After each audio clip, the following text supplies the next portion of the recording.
Posted by YungSeti. Our story is called My Final Call as a Police Dispatcher Has Scarred Me. I'd worked as a police dispatcher for 9 years of my life. It's a career that takes a level of mental fortitude that I don't think many possess.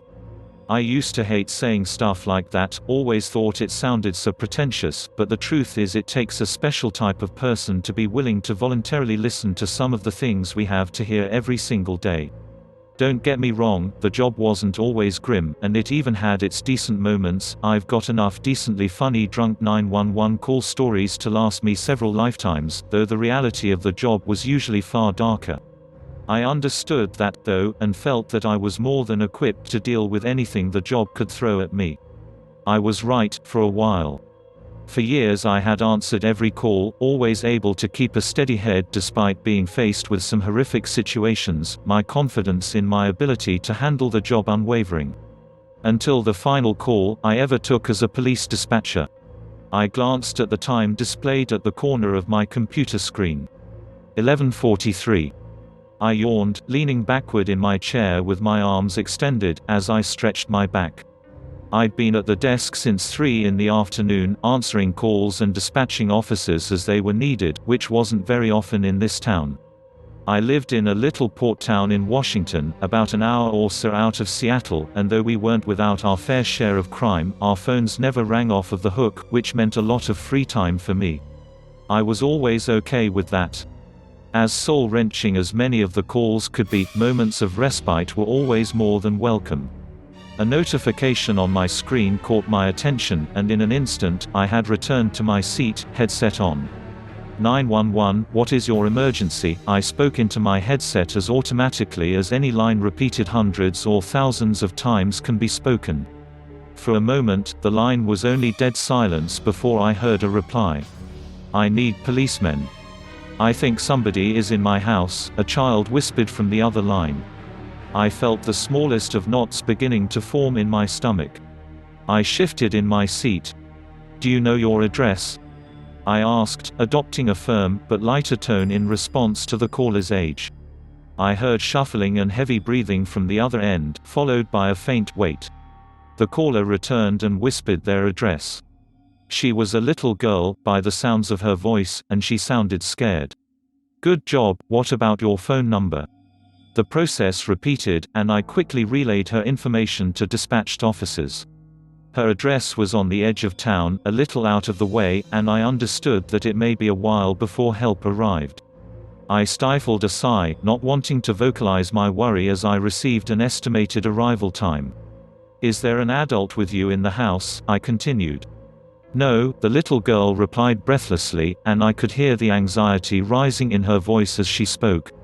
My mom works late, and my sister. There was a pause, followed by an audible sniffle. She's camping with her friends, and somewhere on her end of the line, there was a crash. Then a scream. My heart dropped. Are you still there? Are you all right?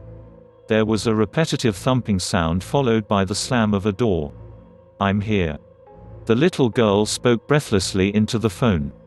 Are you all right? I repeated the question. Yes, was all she replied, barely above a whisper. Her tone worried me. She sounded more than afraid. Sad? No, disturbed was the proper word for it.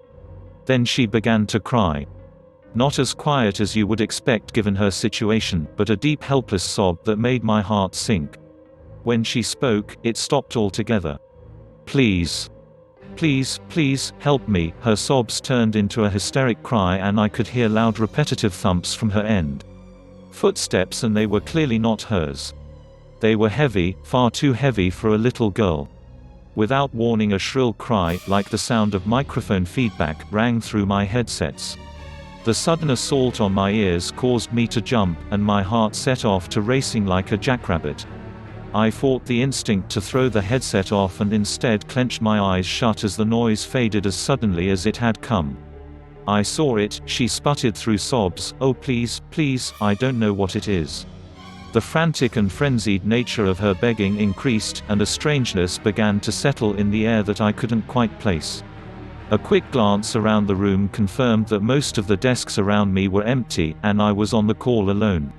The thought made me feel very isolated, and a growing uneasiness continued to take hold of me that I couldn't place. Something about the call just felt wrong. "Police are on the way," I began.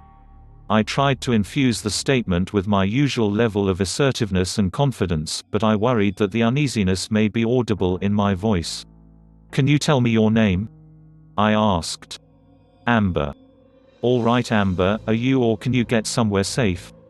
A room with a door you can lock?" "I'm in my room," she said through sniffles, and it was obvious that she had been crying profusely. I locked the door.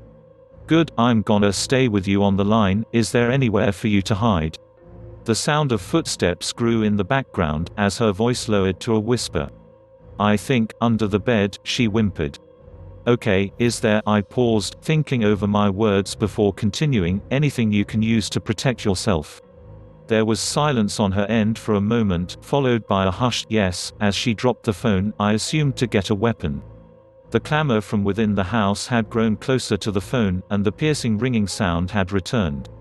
I was almost certain there had to be something wrong with my headset or with Amber's phone, and the sound grew to an almost unbearable extent, matched only by deafening thuds from somewhere on the phone. It sounded too close. I could feel the hairs begin to rise on the back of my neck, and the ominous sense of panic began to give way to an unexplained fear. The urge to look over my shoulder grew harder to fight, as the persistent thudding sound grew louder. Nearer. It all sounded too clear, I guess. There was no static, none of the white noise typical of a phone call, nothing. Just the sound of footsteps approaching closer. Closer. I gave in to my instinct, whipping around in my seat, nearly losing my headset. No one. I had no time to settle my nerves, as Amber returned to the line. "Are you there?" she whispered, yanking me from my fog and back into the moment. "Why yes," I replied. I struggled to shake off my fears. Something was very wrong with this situation. Despite my worries, I shifted my attention back to Amber. There isn't any weapon," the girl muttered, "but I have something." There was a pause. "Oh okay, what do you have?" I asked, realizing my prompt was necessary. A rabbit." "A pink rabbit," she said, and even over the phone, I could hear a little embarrassment. "My dad gave her to me when I was little," she sniffled. He said she would keep me safe." I didn't know what to say for a moment but didn't want to miss a beat. "He was right," I said, as encouragingly as I could. "Everyone knows pink bunnies are great protection. Can you go back under?" I was interrupted. "Amber, I miss you." I could hear a man call from within the house. So the intruder knew her? I furrowed my brow. "Amber, do you recognize that voice?" I asked, hoping she could identify the intruder. There was silence for a moment before her response.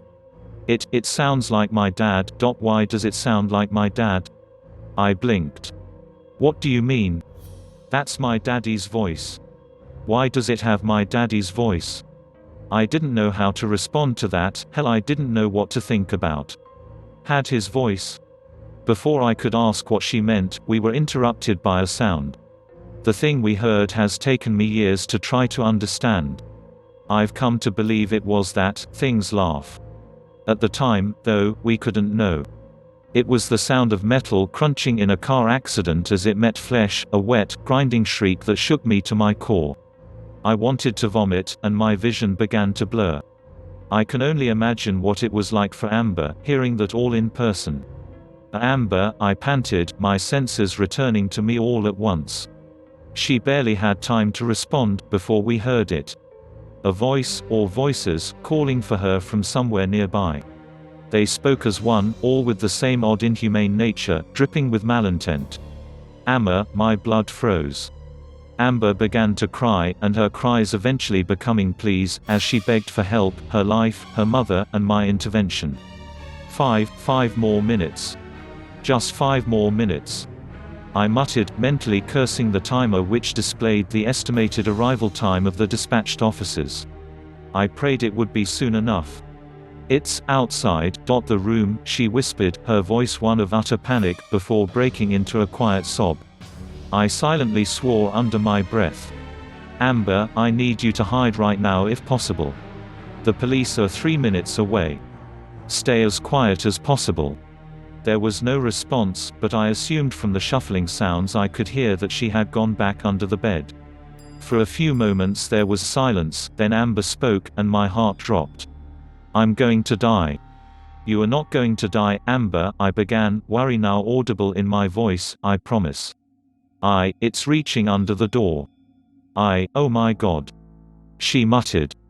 There was a crash, louder than before, and Amber began to shriek. The noises continued, and it began to dawn on me what I was hearing. It was breaking down the bedroom door. Amber's screams had devolved into horrified babbling and pleas for her life to whatever was on the other side of the door. Her screams were soon drowned out by the same noise as before, that sick fucking laughter. "What are you?" Amber shrieked, loud enough to make my ears ring. "Please. What are you? What are you?" it mocked, in a voice that was some sick parody of Amber's. Panic gripped me as I glanced back at the corner of the monitor displaying the dispatched unit's arrival time. 1:36. "Please God, let it be soon enough. Amber, are you there?" I called, "Amber." As suddenly as it had started, everything went silent. Somewhere in the distance, I heard sirens. "I hear them, Amber. Officers are a minute away." Silence.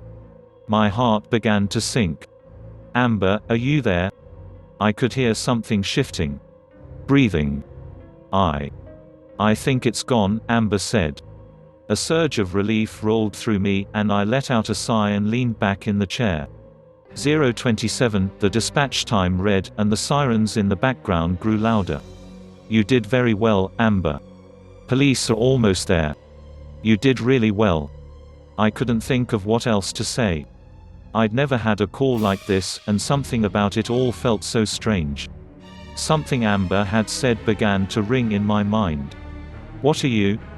"Amber," I began, "what did you see?" I was met with silence. "Amber?" Amber began to laugh. "Amber," I said, my voice pleading. A wave of realization crashing down on me. The laughter grew more raucous and less human with every second. Somewhere in the background, there was a knocking sound. They'd finally arrived, too late. I asked the only thing I could think at the moment. "Why?" The laughter stopped abruptly, as the thing on the phone spoke. It was fun. There was a click, and the line went dead. The house was empty when officers arrived.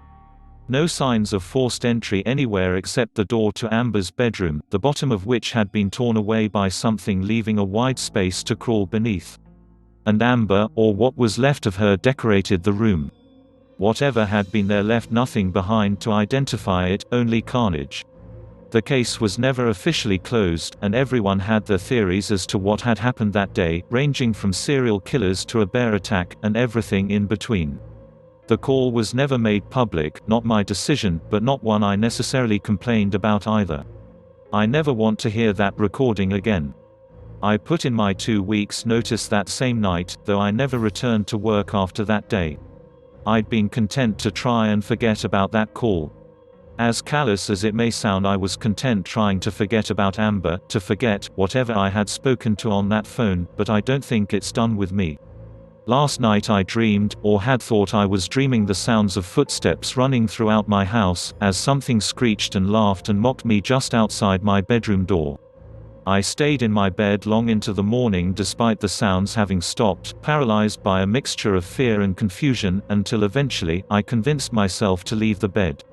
I crossed the room, cursing every creak the floor made under my weight. I lowered myself to the ground, holding my breath as I peered under my bedroom door. There was something there, but it wasn't moving. I mustered up the little bravery I had left, and rose to my feet, my eyes shut tight and a prayer on my lips. I pulled open my bedroom door slightly and stuck my head out just enough to see what lay outside. I stifled a gasp, and tears flooded my eyes as I bent over to pick up the object. Placed right outside my door was a little pink bunny, covered in dark stains.